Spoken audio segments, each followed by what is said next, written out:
Today we're exploring one of the most frequently cited figures in medieval Scandinavian genealogy, Rognvald Heidumhaere Olafsson. While evidence for his life is limited, his appearance in Norse traditions has made him an important figure for descendants researching Viking-age ancestry. Our goal is not simply to repeat legends, but to examine the historical context behind the man and understand why he remains significant today. 9th century Norway was not a unified kingdom. Instead, it consisted of many small territories ruled by local kings and powerful chieftains. Vestfold was among the most prosperous regions due to fertile farmland and access to major shipping routes. The rulers of Vestfold were positioned to become influential players in the events that eventually led to Norway's unification. Vestfold occupied a unique position within Norway. Its fertile land supported larger populations than many neighboring regions, while access to the sea enabled trade, exploration, and military expansion. Many of the legendary Yngling kings are associated with Vestfold, including Rognvald's father and grandfather. According to saga tradition, Rognvald belonged to the House of Yngling. The Ynglings claimed descent from the Swedish royal line and ultimately from the god Frey.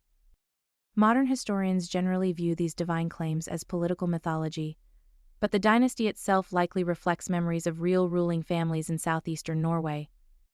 Rognvald's father, Olaf Gerstad Alf, occupies an important place in Scandinavian tradition. Several legends connect him to royal burial mounds and supernatural tales. Whether these stories contain historical truth is difficult to determine, but they demonstrate the importance later generations attach to this lineage. Unlike some legendary figures whose stories are filled with dramatic adventures, Rognvald appears only briefly in surviving sources. Most information comes from references in later sagas and poetry, which suggests he may have been remembered more for leadership and governance than for conquest. One of the most intriguing aspects of Rognvald's identity is his epithet, Heidumhaere. While translations vary, scholars generally interpret it as describing someone who was highly honored or respected. The title suggests a reputation built on prestige and leadership rather than simple military success. One reason Rognvald survived in historical memory is a short skaldic poem preserved in later sagas. The poem praises both his leadership and maritime skill. In Viking culture, success at sea was essential for trade, warfare, and prestige. Being remembered as a master navigator was a significant honor. Some historians believe rulers like Rognvald may have functioned as Gothar.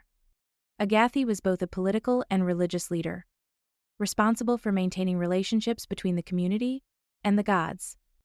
Although direct evidence is lacking, this dual role was common in early Scandinavian society. One of the most famous traditions surrounding Rognvald is his marriage to Thora Sigurdsdottir. If true, this would make him the brother-in-law of Ragnar Lodbrok, arguably the most famous Viking in medieval literature. However, like much of early Scandinavian genealogy, this connection rests primarily on later traditions rather than contemporary evidence. Genealogists should always distinguish between documented evidence and traditional lineage. Rognvald's existence and association with Vestfold are widely accepted. However, many family connections attributed to him become increasingly uncertain as we move deeper into legendary material. This distinction is essential for responsible genealogy. The reason many genealogists encounter Rognvald is through his daughter Asa, also called Askrida or Asida. She is traditionally identified as the mother of Rognvald the Wise, Jarl of Mor, who became the grandfather of Rollo. If accepted, this places Rognvald near the root of one of medieval Europe's most influential dynasties. Through this proposed lineage, Rognvald Heidumhaere becomes an ancestor of Rollo, founder of Normandy. This connection would ultimately link him to the Norman kings, including descendants who transformed medieval England and Europe. For genealogists, Rognvald serves as a gateway figure.